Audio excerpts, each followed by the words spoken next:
In this video, I'm going to show you how you can change your email on Facebook. Now for this, you need to add another email to your account.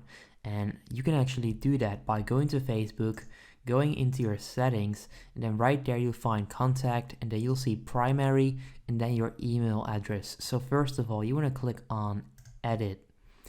Next up, once you're here, you want to click on add another email or mobile number.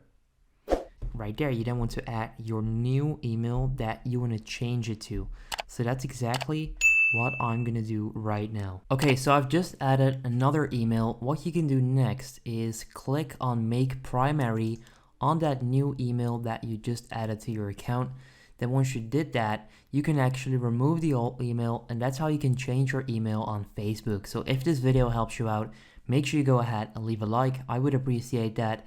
If you have any questions about this, feel free to let me know in the comment section down below. I'll try and get back to you. And yeah, that's it. Have a good day. If this video helped you out, please consider subscribing to my channel to help me grow the largest how-to channel on YouTube. I appreciate it.